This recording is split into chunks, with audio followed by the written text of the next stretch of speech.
The beam from my snowmobile's headlight cut through the darkness like a knife, illuminating the swirling snow that had been falling steadily since sunset. I had exactly 3 minutes to reach the coordinates my friend Jake had sent me before his phone battery died, and every second counted when someone was lost in the Colorado backcountry at midnight with temperatures dropping to 15 below zero. My name is Quincy, and I never thought that trying to save someone's life would turn into the biggest legal nightmare I had ever faced. But that is exactly what happened when I fired up my Arctic Cat at 12:07 in the morning on February 14th, 2025, in the pristine mountain community of Evergreen Ridge, Colorado. I had moved to Evergreen Ridge 6 months earlier, purchasing a modest 3-bedroom house at the edge of the development where the manicured lawns gave way to national forest land. The location was perfect for me since I worked as a wilderness survival instructor and search and rescue volunteer. The house backed right up to the trails I used for training, and I could access thousands of acres of backcountry within minutes. What I had not fully appreciated when I signed the mortgage papers was the iron grip that the Evergreen Ridge Homeowners Association held over every aspect of life in the community. The HOA rules were extensive, covering everything from what color you could paint your mailbox to what time you could water your lawn. I had skimmed through the covenant documents during closing, noting the usual prohibitions against loud parties and commercial vehicles, but I had not paid much attention to the section about recreational vehicle use. That oversight was about to cost me dearly. My phone buzzed in my insulated jacket pocket as I was getting ready for bed that Friday night. Jake's name flashed on the screen, and I answered immediately because Jake never called that late unless something was seriously wrong. "Connor, I need help, man. I'm in bad shape." His voice was strained, barely audible over the howling wind I could hear in the background. "Jake, what happened? Where are you?" "I went hiking up near Cascade Falls this afternoon. Wanted to get some photos of the ice formations. I thought I knew the trail, but I took a wrong turn somewhere, and now I'm completely turned around. My GPS died, my phone is at 4%, and I think I might have twisted my ankle pretty bad." I was already pulling on my thermal base layers, my mind racing through the logistics. "How far up the trail did you go? Maybe 5 miles? 6? I don't know, Connor. Everything looks the same out here and it's getting really cold. I can't feel my toes anymore. Listen to me carefully. Are you somewhere with shelter, any kind of overhang or dense trees?" "There is a big rock formation here. I'm tucked up against it, but the wind is brutal." "Good, stay there. Do you have your emergency beacon?" "I didn't bring it. I thought I would just be out for a couple hours." His voice cracked with fear and exhaustion. I cursed under my breath. Jake was an experienced outdoorsman, but everyone makes mistakes. The difference is that mistakes in the backcountry can be fatal. "Okay, can you send me your last known coordinates from your phone?" "Sending now." "Connor, please hurry. I'm really cold." My phone pinged with the location data. I pulled up the map and felt my stomach drop. He was approximately 8 miles into the wilderness in an area that would take hours to reach on foot, especially at night in these conditions. The only way to get to him quickly was by snowmobile. "I'm coming to get you." "Hang on, Jake. Keep moving your fingers and toes. Stay as protected from the wind as you can. I will be there in less than an hour." "Thanks, man. I knew I could count on you." The call ended, and I stared at the coordinates for exactly 2 seconds before my training kicked in. I had done dozens of search and rescue operations, and I knew that every minute counted when someone was suffering from cold exposure. Jake had already been out there for hours, and with the temperature plummeting and wind chill making it feel even colder, He could easily develop hypothermia before dawn.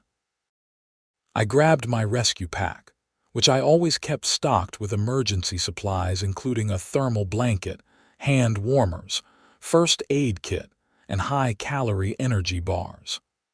I pulled on my heaviest winter gear, including my avalanche beacon and helmet with a built-in headlamp. In the garage, I did a quick check of my snowmobile, making sure I had a full tank of gas and that all the systems were operational. The engine roared to life with a thunder that seemed impossibly loud in the quiet night. I glanced at my watch as I backed out of the garage. 12:07. I would be violating the HOA's noise ordinance, which prohibited loud activities between 10 at night and 7 in the morning, but I did not have a choice. A man's life was at stake. What I did not see as I accelerated down my driveway and onto the trail access at the back of my property was the bedroom light flicking on in the house 3 doors down. I did not see Patricia Henderson, the president of the Evergreen Ridge HOA, peer out her window with narrowed eyes as my snowmobile's engine shattered the peaceful silence of the subdivision. And I certainly did not see her reach for her phone with a satisfied smile on her face. Patricia Henderson was 53 years old, had never been married, and had dedicated the last 15 years of her life to running the Evergreen Ridge HOA with the efficiency and ruthlessness of a military general. She had short blonde hair that she kept in a severe bob, wore reading glasses on a chain around her neck, and dressed exclusively in pastel-colored cardigans that somehow made her look even more intimidating. I had crossed paths with Patricia exactly twice since moving in. The first time was when she showed up at my door 3 days after I moved in to inform me that my trash cans were visible from the street, which violated Section 12.4 of the Community Guidelines.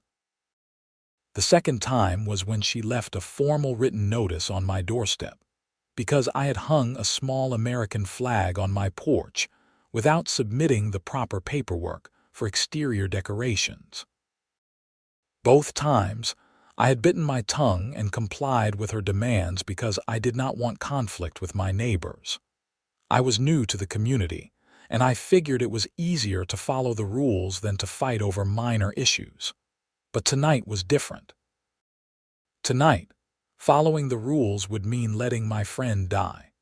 The snowmobile flew across the fresh powder, the GPS unit mounted on my handlebars showing the route to Jake's coordinates. The trail wound through dense pine forest, and I had to constantly adjust my speed and trajectory to avoid trees and hidden obstacles. The snow was still falling heavily, reducing visibility, but I knew this terrain well from my training exercises. 20 minutes into the ride, my phone rang. I slowed down enough to glance at the screen and saw an unfamiliar number with a local area code. I ignored it and kept riding. Whatever it was could wait until after I found Jake. The phone rang again 3 minutes later. Same number. I ignored it again. At the 40-minute mark, I spotted a dark shape huddled against a massive boulder formation. I brought the snowmobile to a stop and called out Jake's name. "Here, I'm here."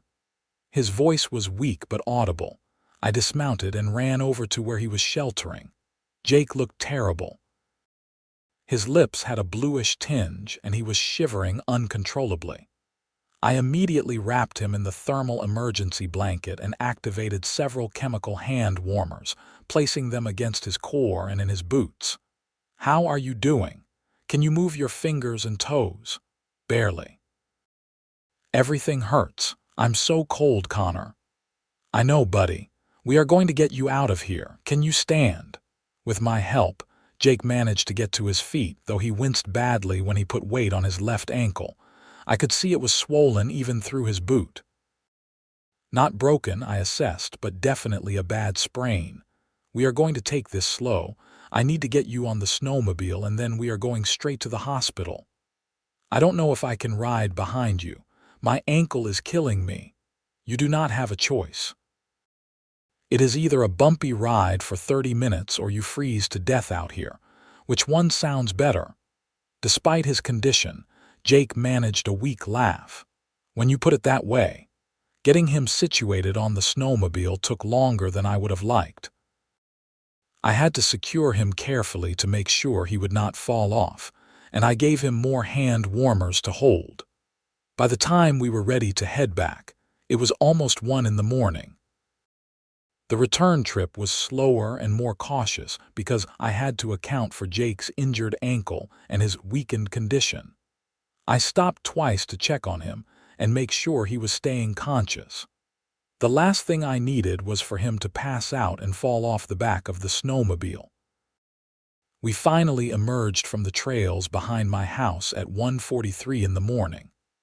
I helped Jake into my truck, which I had already started warming up remotely, and we headed straight for Evergreen Valley Hospital, which was about 20 minutes away. The emergency room staff took Jake back immediately when I explained his symptoms and how long he had been exposed to the cold. A doctor came out about an hour later to tell me that Jake was going to be fine. He had moderate hypothermia and the sprained ankle, but they had warmed him up, given him fluids, and stabilized him. He would need to stay overnight for observation, but he was out of danger. I felt the tension drain out of my body as I slumped in the uncomfortable waiting room chair. Jake was safe. That was all that mattered. I drove home as the sun was starting to rise, exhausted but satisfied. I had done what any decent person would do. I had saved a friend's life. I pulled into my driveway at 6:30 in the morning, looking forward to a hot shower and about 12 hours of sleep. What I found instead was a formal notice from the Evergreen Ridge HOA taped to my front door. The letter was typed on official HOA letterhead and signed by Patricia Henderson. It informed me that I was in violation of Community Covenant Section 18.7, which prohibited the operation of recreational vehicles within the subdivision between the hours of 10 at night and 7 in the morning.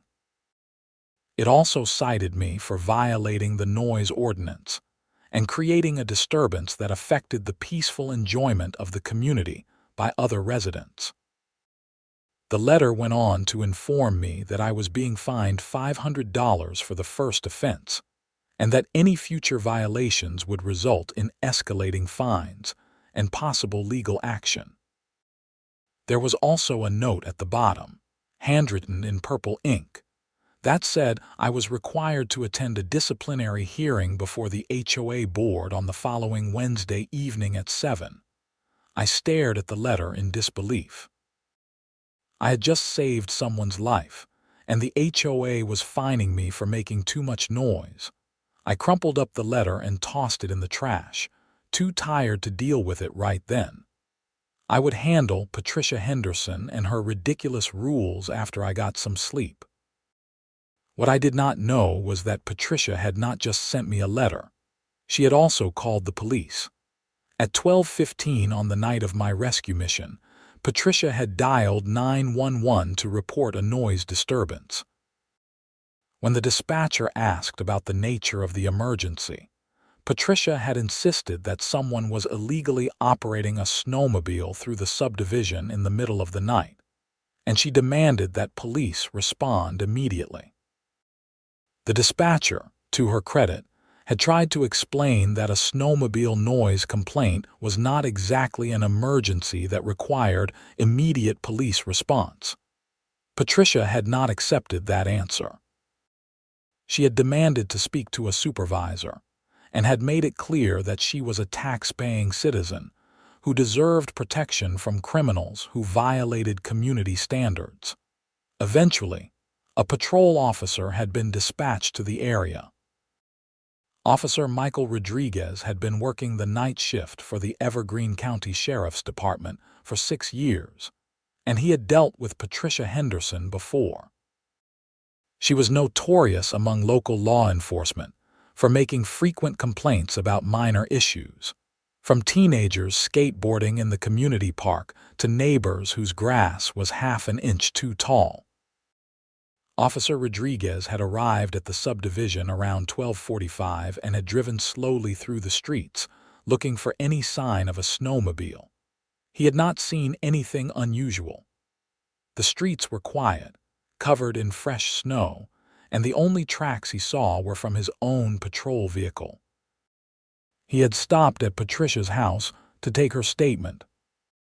She had answered the door in a pink bathrobe, her reading glasses perched on her nose, and had launched into a detailed complaint about how I had violated multiple HOA regulations and disturbed the entire neighborhood with my reckless behavior. Officer Rodriguez had taken notes and assured Patricia that he would investigate the matter. He had also gently reminded her that HOA violations were civil matters, not criminal ones, and that the sheriff's department did not enforce homeowner association rules. Patricia had not been pleased with that response. She had insisted that I was engaged in reckless driving and endangering public safety, and she had demanded that charges be filed. Officer Rodriguez had promised to look into it and had departed, making a note in his report about the complaint. He had driven past my house and had seen that my garage door was closed and there were no vehicles in the driveway. He had shrugged and moved on to other calls, figuring the complaint was much ado about nothing. But Patricia was not finished. Over the next 3 days, she made 6 more phone calls to the sheriff's department, each time demanding to know what action was being taken against me. She called the county commissioner's office. She called the mayor. She even called the district attorney's office to demand that criminal charges be filed for reckless endangerment. By Tuesday afternoon, the sheriff's department had decided it was easier to pay me a visit than to keep dealing with Patricia's relentless calls.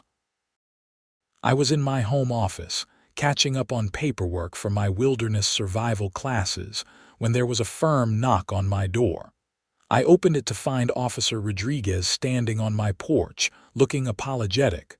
"Connor Quincy, that is me. Can I help you?" "I am Officer Rodriguez with the Evergreen County Sheriff's Department. I need to ask you some questions about an incident that occurred early Saturday morning." I invited him in, genuinely confused about what this was about. I had been so focused on Jake's recovery and dealing with the HOA letter that it had not occurred to me that Patricia would actually involve law enforcement. Officer Rodriguez explained that there had been a complaint about me operating a snowmobile through the subdivision at midnight, and he needed to get my side of the story. "That is correct," I said. "I did operate my snowmobile that night. I received an emergency call from a friend who was lost in the backcountry and suffering from cold exposure. I had to use my snowmobile to reach him quickly. Can you tell me more about that?" I walked Officer Rodriguez through the entire sequence of events, from Jake's initial phone call to the rescue operation to getting him to the hospital.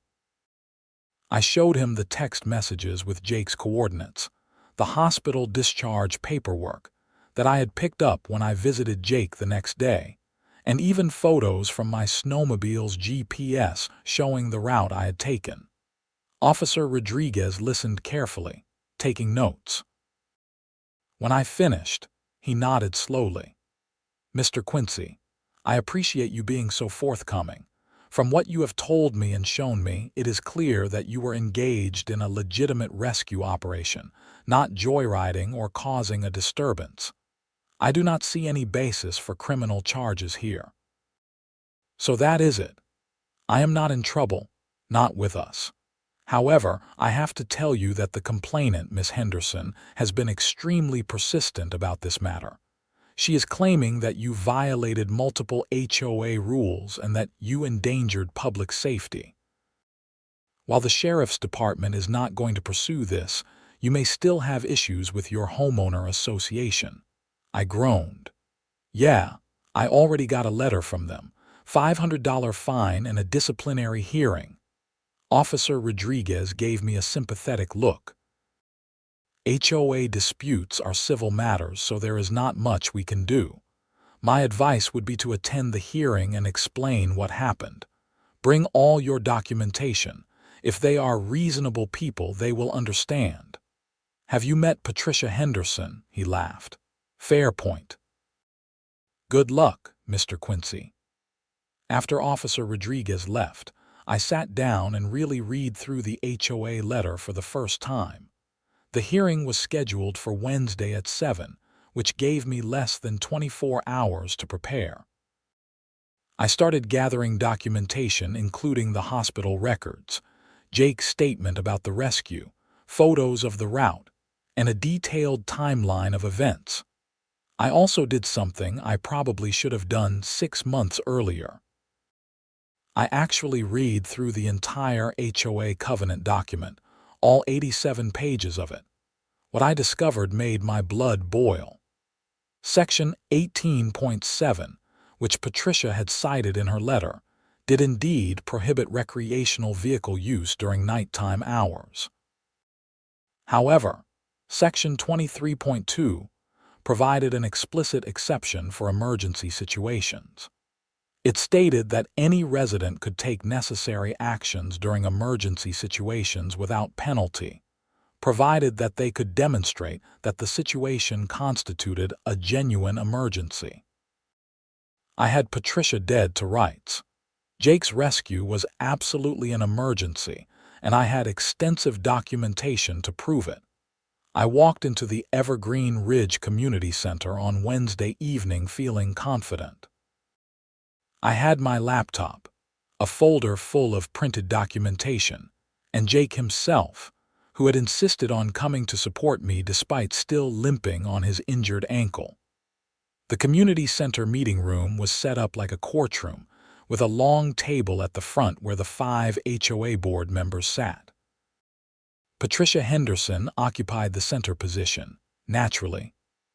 To her right was Bernard Morrison, a retired accountant who served as the board treasurer. To her left was Deanne Foster, who managed the Architectural Review Committee. The other 2 board members were Thomas Clarkson and Jennifer Wright, both of whom I knew only by sight. About 15 other residents had shown up to watch the hearing, which surprised me. Apparently, word had gotten around about the controversy, and people were curious to see how it would play out. Patricia called the hearing to order at exactly 7 o'clock, banging a gavel on the table with more force than was strictly necessary. This disciplinary hearing is convened to address violations of community covenants by resident Connor Quincy of 42 Aspen Lane. Mr. Quincy is charged with violating Section 18.7 regarding prohibited recreational vehicle use during restricted hours and Section 9.3 regarding noise disturbances. Mr. Quincy, you may present your defense.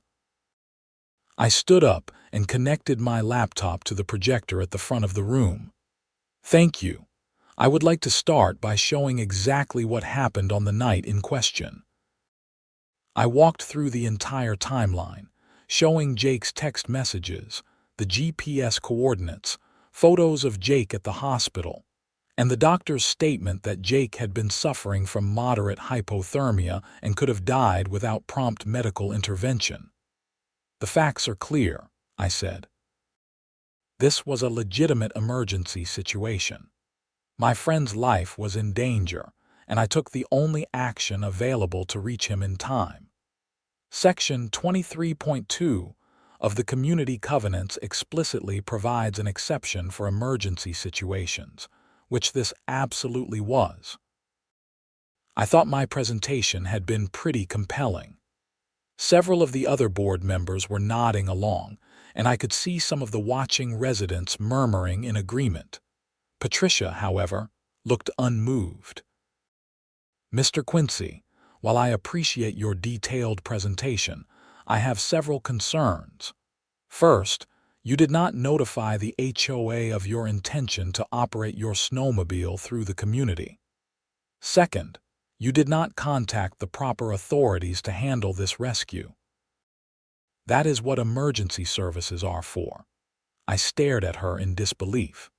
You wanted me to call a board meeting before saving my friend's life, and I did contact emergency services. I am a trained search and rescue volunteer. I was the emergency services. Nevertheless, you disturbed multiple residents with your noise. I personally received complaints from 3 other homeowners about the disturbance you caused. Can you tell me who these other homeowners are? Because I would like to hear their complaints directly. Patricia's lips pressed into a thin line. That information is confidential. That is convenient. Look, Miss Henderson, I understand that rules are important for maintaining a good community, but rules have to be applied with common sense. A man's life was at stake. If you are telling me that your noise ordinance is more important than saving someone from freezing to death, then your priorities are seriously screwed up. Several people in the audience actually clapped at that. Patricia's face turned red. Mr. Quincy, I will not tolerate being spoken to in such a disrespectful manner. This board takes its responsibilities seriously, and we will not make exceptions just because someone claims they had a good reason to break the rules. If we allow one exception, where does it end? Next week, someone else will want to have a loud party because it is their birthday. Someone else will want to park a commercial truck in their driveway because it is more convenient. The rules exist for a reason. Bernard Morrison cleared his throat. Patricia, if I may. I think Connor has made a compelling case that this was indeed an emergency situation.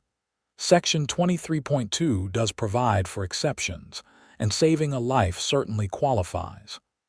I disagree, Patricia said flatly. The language in Section 23.2 refers to emergencies affecting residents of this community. Mr. Quincy's friend does not live here. Therefore, the exception does not apply. I could not believe what I was hearing. You cannot be serious. The covenant does not say the emergency has to involve a resident. It just says emergency situations, period. You are adding language that is not there. I am interpreting the covenant as it was intended to be understood. You are interpreting it in whatever way supports your predetermined conclusion that I should be punished. Thomas Clarkson spoke up. I have to agree with Bernard and Connor. This seems like exactly the kind of situation the emergency exception was designed to cover. I move that we dismiss the charges against Mr. Quincy. I second that motion, Bernard said immediately. Patricia looked furious.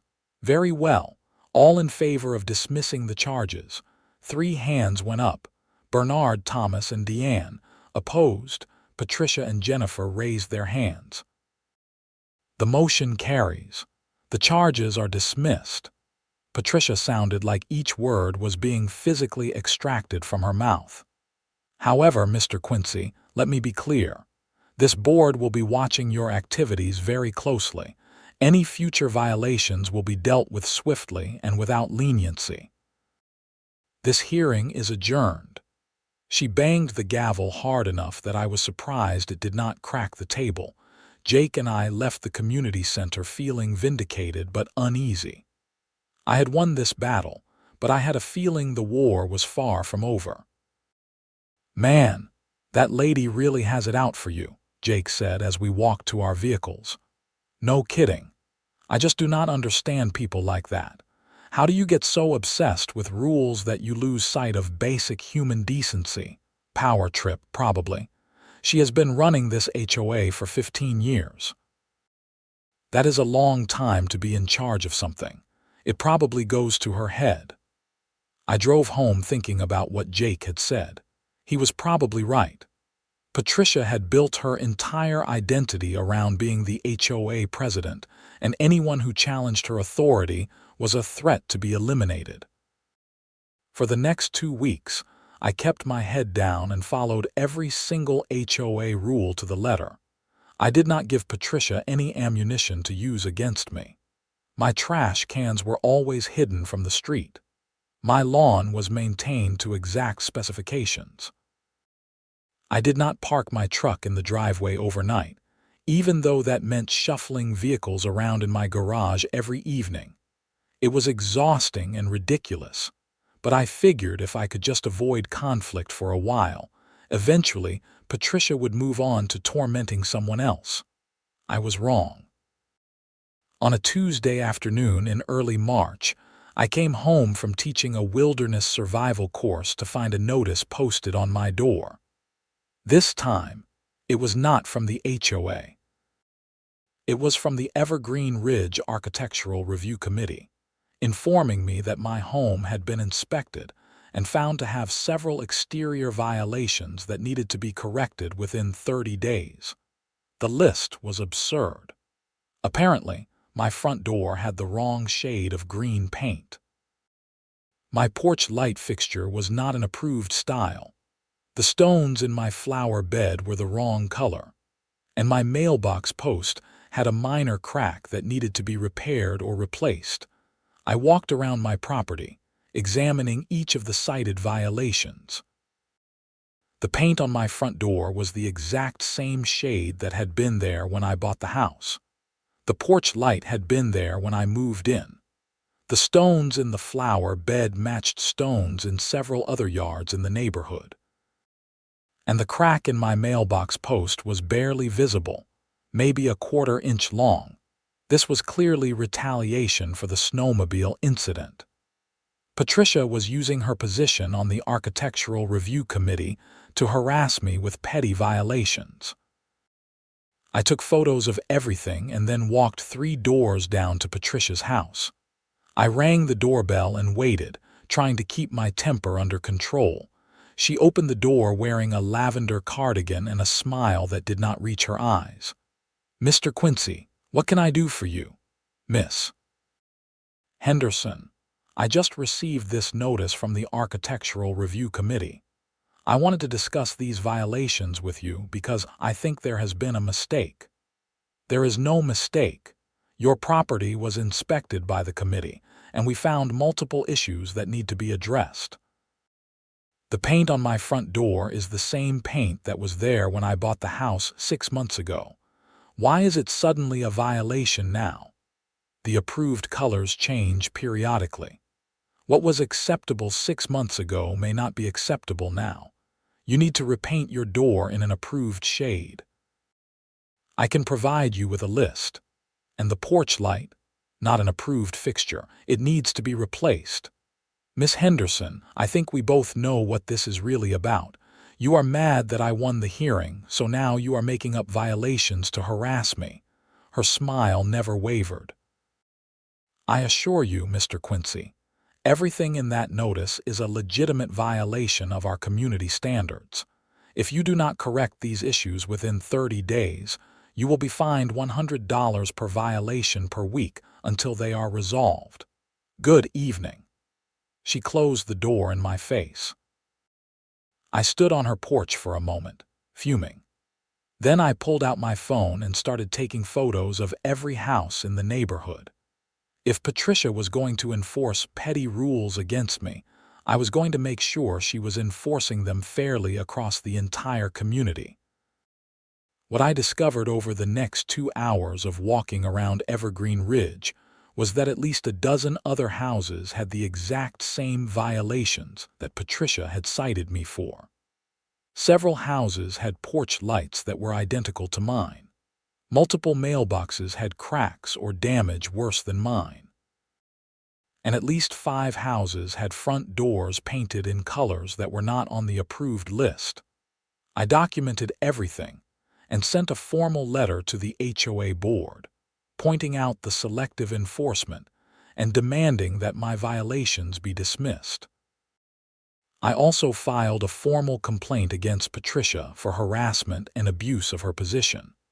The response I got back was from Patricia herself, stating that the other properties I had mentioned would be inspected and that my complaint had been reviewed and found to be without merit.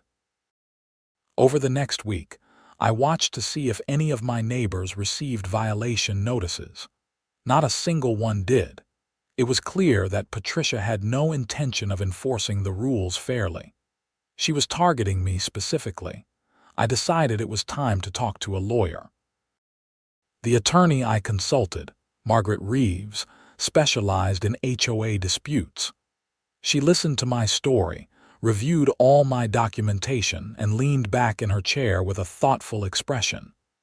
"Mr. Quincy, you have a very strong case for selective enforcement and harassment. The problem is that fighting an HOA in court can be expensive and time-consuming. It could cost you several $1,000s in legal fees, and even if you win, the HOA might just find other ways to make your life difficult. So, what do you recommend? Try to work it out internally first.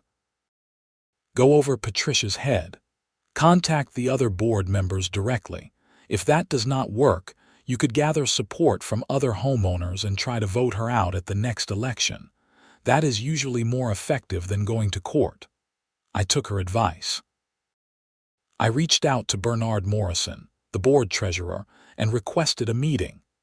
He agreed to meet me for coffee that Saturday morning. Bernard was in his mid-60s, with gray hair and kind eyes behind wire-rimmed glasses. He listened patiently as I explained everything that had been happening since the snowmobile incident. "Connor, I am going to be honest with you. Patricia has been a problem for a long time. She means well, but she can be extremely rigid and unwilling to compromise. Several residents have complained about her over the years, but she always manages to maintain her position because, frankly, most people do not want to put in the time and effort to run an HOA. So everyone just puts up with her because it is easier than fighting. Essentially, yes. But you are not the first person she has targeted like this. There was a couple a few years ago who renovated their kitchen, and Patricia tried to fine them because the new window was 2 inches wider than the original. They ended up selling their house and moving just to get away from her. That is insane. She should not have that much power over people's lives." I agree. Look, the next HOA election is in August. If you could find someone willing to run against her and you could rally enough support from other homeowners, you could vote her out. That would solve the problem permanently. It was not the immediate solution I was hoping for, but it was something.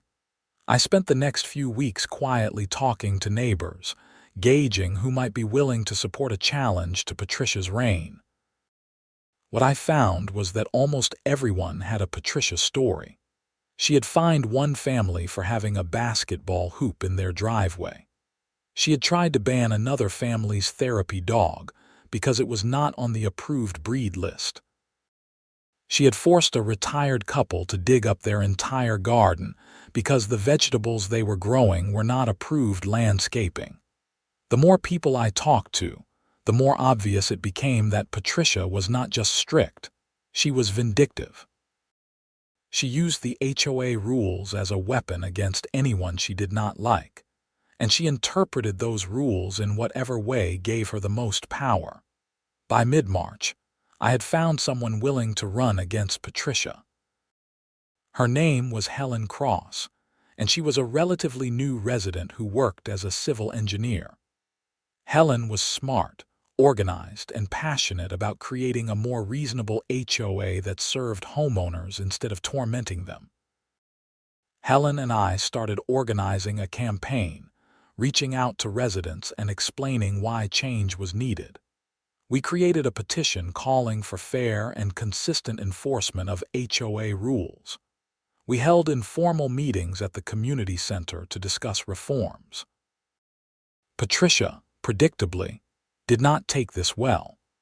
She sent out a formal letter to all residents warning them about a rogue faction that was trying to undermine the community standards that had made Evergreen Ridge such a desirable place to live. She accused Helen and me of being troublemakers who wanted to turn the neighborhood into a lawless free-for-all where people could paint their houses purple and park broken-down cars on their lawns. It would have been funny if it was not so frustrating. We were not asking for anarchy. We just wanted reasonable enforcement of reasonable rules. The campaign was going well until mid-April, when something happened that changed everything. I was leading a wilderness survival training course for a group of teenagers one Saturday morning when my phone rang. It was Bernard Morrison, and he sounded shaken. "Connor, you need to come to the community center right now. There is an emergency board meeting and you need to be here." "What happened?" "I cannot explain over the phone. Just get here as fast as you can." I wrapped up the training session early and drove to the community center, my mind racing with possibilities. Had Patricia done something crazy? Had she tried to find me for something else? What I found when I arrived was far more serious than I had imagined. The community center parking lot was filled with vehicles, including 2 sheriff's department cruisers. Inside, most of the HOA board members were gathered along with several residents I recognized. The atmosphere was tense and angry. Bernard pulled me aside and quickly filled me in. "Patricia has been embezzling from the HOA funds."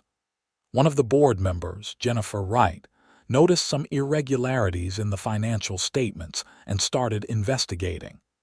It turns out Patricia has been siphoning money from the HOA accounts for years. We are talking about potentially over $200,000. I felt like I had been punched in the gut. "Are you sure?" Jennifer found documentation. False invoices, payments to shell companies, transfer records.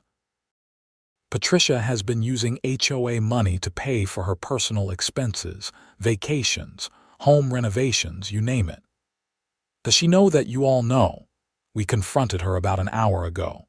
She denied everything at first, but when Jennifer showed her the evidence, she broke down and admitted it. "The sheriff's department is here now, and they are going to arrest her." As if on cue, Patricia emerged from one of the back offices accompanied by 2 deputies. She looked 10 years older than she had the last time I saw her. Her face was pale, her eyes were red from crying, and she would not make eye contact with anyone.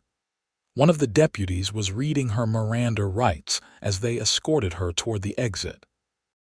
The small crowd of residents watched in stunned silence as Patricia Henderson, the woman who had ruled Evergreen Ridge with an iron fist for 15 years, was walked out in handcuffs. The aftermath of Patricia's arrest was chaotic.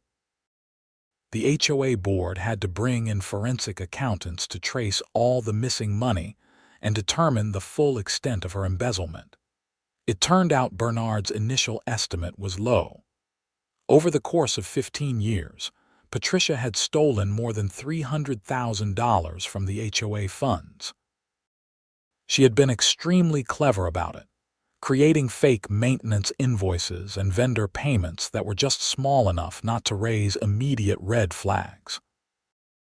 She had also taken advantage of the fact that most homeowners did not pay close attention to the detailed financial reports, and the few who did ask questions were intimidated by her aggressive defensiveness. The money had funded a lifestyle that Patricia's income as a retired elementary school teacher could never have supported. She had taken multiple international vacations, renovated her house with expensive materials, and purchased a luxury car that she kept parked in her garage so neighbors would not see it and ask questions. The criminal investigation moved quickly. Patricia's attorney tried to negotiate a plea deal, but the district attorney was not interested in being lenient. Embezzlement of that magnitude was a serious felony, and the DA wanted to make an example out of Patricia to show that white-collar crime would not be tolerated in Evergreen County. The trial took place in early July. I attended several days of the proceedings, partly out of curiosity and partly because I had been subpoenaed as a witness to testify about Patricia's pattern of harassment and selective enforcement, which the prosecution argued demonstrated her willingness to abuse her position for personal benefit. Sitting in that courtroom and watching Patricia's defense fall apart was surreal. This woman who had seemed so powerful and untouchable just a few months ago now looked small and broken. Her attorney argued that she had suffered from a gambling addiction and needed treatment, not prison. But the evidence of her calculated, deliberate theft over many years undermined that defense. The jury deliberated for less than 4 hours before returning a guilty verdict on all counts. The judge sentenced Patricia to 8 years in state prison and ordered her to pay full restitution of the stolen funds plus interest. 8 years. I sat in the courtroom gallery and watched Patricia's face crumble as the judge pronounced the sentence. I should have felt satisfied, vindicated even. This was the woman who had made my life miserable, who had tried to fine me for saving my friend's life, who had abused her power to bully and harass countless homeowners. But instead, I just felt sad. Sad that someone had wasted so much of their life obsessing over petty rules and accumulating power, only to throw it all away through greed and dishonesty. After Patricia's sentencing, the Evergreen Ridge HOA had to basically rebuild itself from scratch. The remaining board members organized a special election for a new president. Helen Cross ran unopposed and won by acclamation. She immediately implemented a series of reforms designed to make the HOA more transparent and accountable. The new rules included term limits for board members, mandatory financial audits by independent accountants, and a grievance process for homeowners who felt they were being unfairly targeted. Helen also organized a comprehensive review of all the covenant rules, eliminating the most petty and outdated regulations and clarifying the language on emergency exceptions. The community came together in a way I had not seen before. People who had been living in fear of HOA violations suddenly felt free to actually enjoy their homes. Neighborhood events became more common and more relaxed.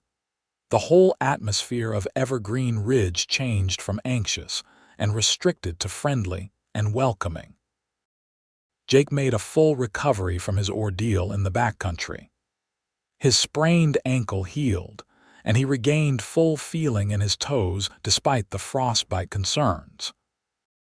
He became one of my most vocal supporters during the HOA reforms, attending meetings and telling anyone who would listen about how I had saved his life and then been persecuted for it. As for me, I stayed in my house on Aspen Lane and continued my work as a wilderness survival instructor and search and rescue volunteer. I even used my snowmobile several more times for rescue operations, though thankfully never again in the middle of the night. One evening in late August, several months after all the chaos had settled down, I was sitting on my porch watching the sunset when Helen Cross walked over from her house down the street. She was carrying 2 bottles of beer and a smile. "Mind if I join you?" "Not at all. What is the occasion?" She handed me one of the beers and sat down in the chair next to mine.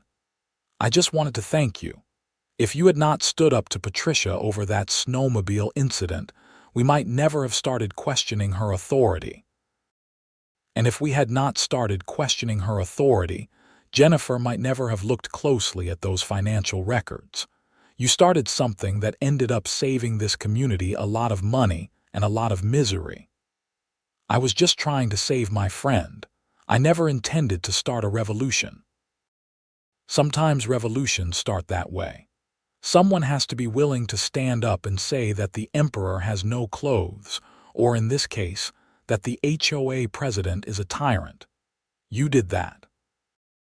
We sat in comfortable silence for a few minutes, sipping our beers and watching the mountains turn orange and pink in the fading light. "Can I ask you something?" Helen said. When Patricia was being such a pain about the whole snowmobile thing, did you ever think about just giving up? Just paying the fine and moving on, I considered the question carefully. Honestly, yeah, I thought about it. It would have been easier to just pay the money and avoid the conflict, but it felt wrong. I had not done anything wrong. I had saved someone's life. And if I let her bully me over that, what message would that send? That following unjust rules is more important than doing the right thing. I could not accept that. Well, I am glad you felt that way. A lot of people would have just paid up and moved on. Maybe. But I have spent a lot of time in the wilderness, teaching people survival skills. And one of the most important lessons I try to teach is that sometimes surviving means standing your ground. Not every threat can be avoided or appeased. Sometimes you have to fight back, even when it is scary or difficult. Helen raised her beer bottle in a toast, to standing your ground. I clinked my bottle against hers, to standing your ground. As the sun finally dipped below the mountain peaks and the first stars began to appear, I thought about everything that had happened over the past 6 months. It had been stressful and frustrating and occasionally terrifying. But it had also been necessary. Communities are like ecosystems. They need balance. When one species becomes too dominant, it throws everything out of whack. Patricia had been like an invasive species, crowding out everything healthy and diverse, until the whole system was on the verge of collapse. Removing her and restoring balance had been painful, but it had also been essential. The next few months in Evergreen Ridge were peaceful in a way that felt almost strange after all the conflict. The HOA, under Helen's leadership, actually started doing things that improved the community instead of just restricting it. They organized neighborhood block parties, improved the community park, and started an emergency preparedness committee that I was asked to chair.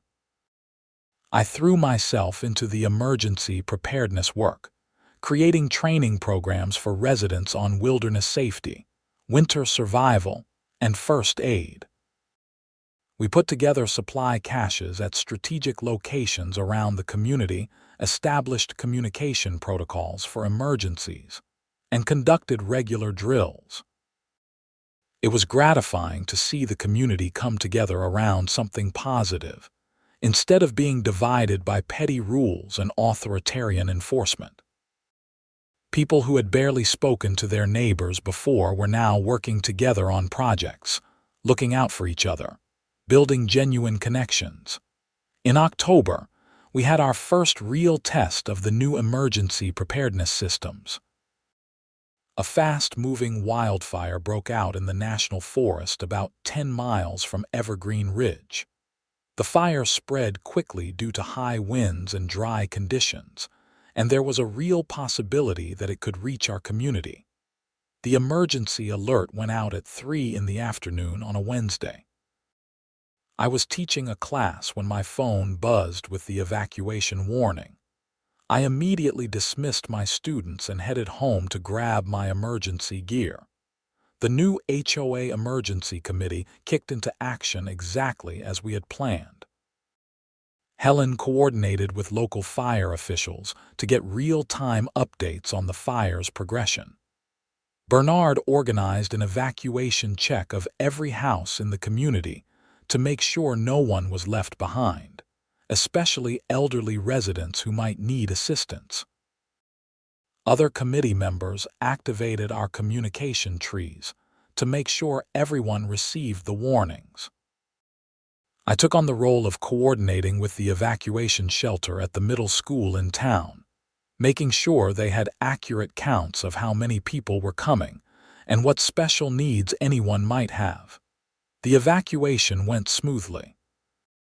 Every resident got out safely, most of the pets were accounted for, and we had people stationed at all the key access points to direct traffic and provide information.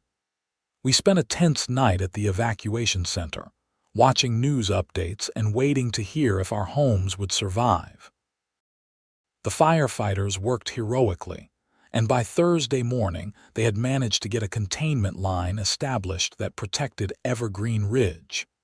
The fire burned thousands of acres of forest, but our community was spared.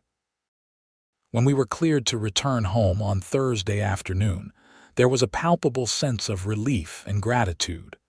But there was also something else, a sense of pride in how we had worked together to handle the crisis. This was what a community was supposed to be. Not a collection of strangers enforcing arbitrary rules on each other, but a group of people who looked out for each other and helped when it mattered.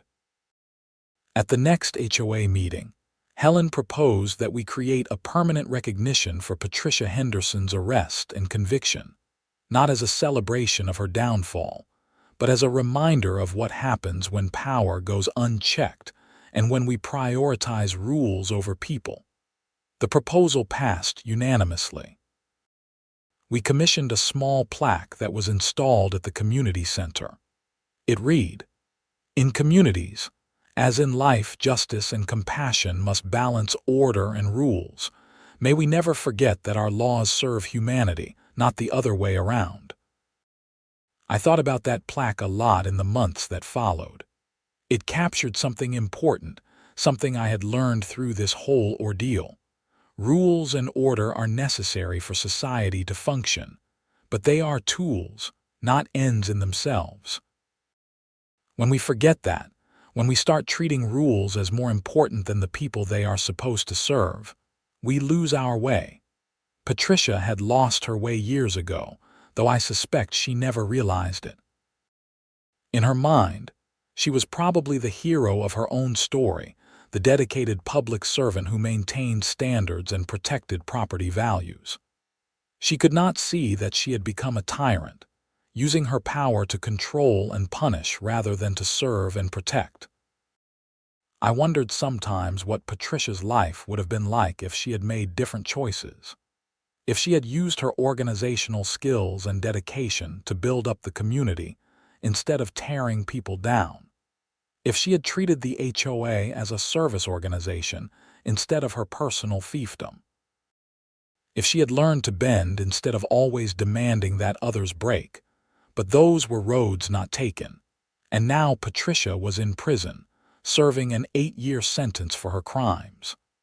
The last I heard, she was working in the prison library and taking classes for a degree in social work. Maybe she would come out of this experience a better person. Or maybe she would just be bitter and angry at the world for not appreciating her efforts.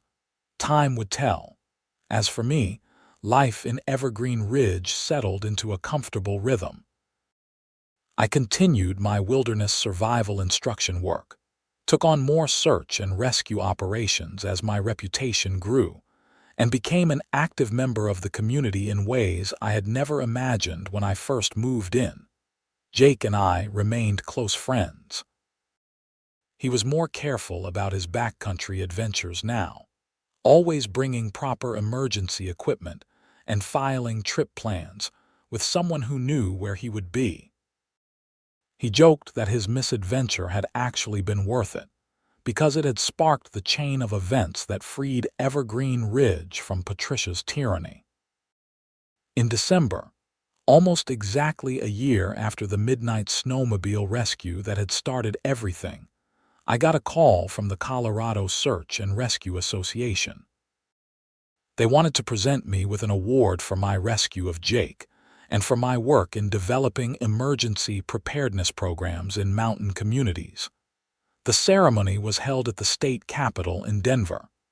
Jake came with me, along with Helen and several other friends from Evergreen Ridge. The governor himself presented me with a medal and gave a speech about the importance of ordinary citizens who step up in extraordinary circumstances. Standing on that stage, holding the medal, I thought back to that frigid February night when I had fired up my snowmobile and raced into the darkness to save my friend. In that moment, I had not been thinking about awards or recognition or standing up to tyrannical HOA presidents. I had just been trying to do the right thing, but sometimes doing the right thing has consequences beyond what we imagine. Sometimes one small act of defiance against unjust authority can ripple outward and change everything. Sometimes saving one life can end up saving an entire community. After the ceremony, we all went out for dinner at a restaurant in downtown Denver.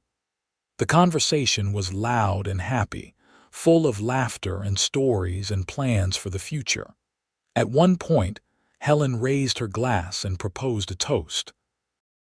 To Connor, who taught us that sometimes the right thing to do is to break the rules. Everyone clinked glasses and drank, but I shook my head. "That is not quite right," I said. "I did not break the rules.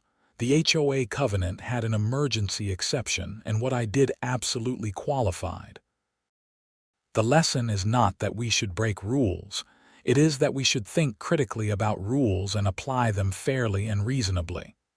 Rules should serve justice, not the other way around. Jake grinned at me. Always the instructor. Can't just accept a compliment without turning it into a teaching moment. It is a character flaw, I admitted. But seriously, I think that is important. This whole situation was not about me being some kind of rebel or rule breaker. It was about demanding that rules be applied fairly and that they make sense. That is different. Helen nodded thoughtfully. You are right. And that is what we are trying to build now in Evergreen Ridge. Not a community with no rules, but a community with good rules that are enforced fairly. Exactly. The dinner continued late into the evening. We talked about everything and nothing, enjoying each other's company and the simple pleasure of being among friends. As I drove home that night, back up into the mountains toward Evergreen Ridge, I felt a sense of contentment that I had not experienced in a long time. My life was good. My work was meaningful. My community was healthy. And I had learned valuable lessons about courage, justice, and the importance of standing up for what is right even when it is difficult. The snowmobile sat in my garage, ready for the next emergency. The trails behind my house stretched into the wilderness, full of beauty and danger and possibility. And in my house on Aspen Lane, in the community of Evergreen Ridge, I finally felt like I was truly home. Sometimes I still saw Patricia's house when I drove past it on my way to the trails. New owners had moved in, a young family with 2 kids and a friendly golden retriever. They had painted the front door a cheerful red color and had put up Christmas decorations that probably violated half a dozen of Patricia's old rules. The house looked happy now, lived in and loved in a way it never had been when Patricia occupied it. I hoped Patricia could see that somehow, from wherever she was. I hoped she could understand that loosening the stranglehold of rigid rules had not destroyed the community. It had liberated it. But I knew she probably could not. Some people are too committed to their worldview to ever change, even when all the evidence proves them wrong. The following spring, Helen asked me to join the HOA board officially. I was reluctant at first, because I had never wanted to be involved in community politics. But she convinced me that my perspective was valuable, that having someone on the board who understood the importance of emergency response and practical decision-making would help keep the HOA focused on what really mattered. I accepted the position and discovered that serving on the board was actually kind of interesting when it was run properly. We dealt with real issues like maintaining common areas, planning community events, and resolving legitimate disputes between neighbors. It was work, but it was good work that actually helped people. The Evergreen Ridge community continued to thrive. Property values increased not because of strict enforcement of petty rules, but because people genuinely wanted to live in a community that was friendly, safe, and well managed. We became known in the area as one of the best HOAs in Colorado, and Helen was frequently invited to speak at conferences about how to reform dysfunctional homeowner associations. Jake went on to write an article about his rescue experience for an outdoor magazine. The article focused on the importance of emergency preparedness in the backcountry, but it also told the story of the HOA controversy and how communities need to balance rules with common sense. The article was widely shared and even won some journalism awards. As for Patricia, she served her time quietly. I heard through the grapevine that she was released early for good behavior after serving 5.5 years. She moved out of state, and I never heard anything about her again. I hope she found some peace and maybe some perspective on what really matters in life. On the anniversary of the midnight rescue, Jake and I made it a tradition to go snowmobiling together, during daylight hours and with all proper safety equipment. We would ride out to the spot where I had found him that freezing February night, and we would spend a few minutes just standing there, looking at the mountains and remembering how close he had come to dying. "You know what is crazy?" Jake said during one of these memorial trips. "If I had not gotten lost that night, Patricia would probably still be running the HOA, embezzling money, and making everyone miserable. My stupidity accidentally saved the whole community." "I would not call it stupidity. You made a mistake, which anyone can do." And yeah, it set off a chain of events that exposed Patricia. But give yourself some credit for surviving out here as long as you did with minimal gear. That took toughness, I guess. Still feels weird though, knowing that my screw-up ended up being a good thing. Life is weird that way sometimes. You cannot predict how things will turn out. All you can do is try to do the right thing in the moment and hope it works out.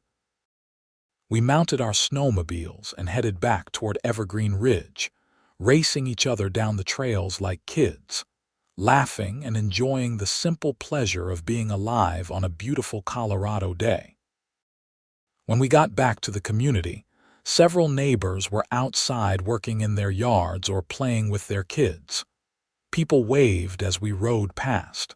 Someone called out an invitation to a barbecue that weekend.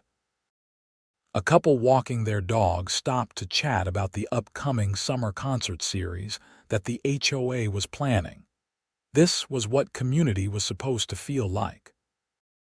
This was what Patricia had never understood, that rules and regulations are just tools to facilitate human connection and cooperation, not ends in themselves. You cannot force people to be good neighbors through threats and fines. You can only create the conditions where people want to be good neighbors and then get out of their way. I parked my snowmobile in the garage and went inside to make dinner. Through my kitchen window, I could see the mountains rising in the distance, beautiful and dangerous and eternal. Those mountains had almost killed Jake, and they had tested me in ways I never expected. But they had also given me purpose, community, and valuable lessons about courage and integrity. As the sun set over Evergreen Ridge that evening, I felt grateful for everything that had happened, even the difficult parts. The midnight rescue, the conflict with Patricia, the exposure of her crimes, the rebuilding of the community, all of it had been necessary. All of it had meaning. And if I got another emergency call in the middle of the night, if another person needed help in the backcountry, I would not hesitate to fire up that snowmobile and ride into the darkness once again. Because that is what neighbors do. That is what decent people do.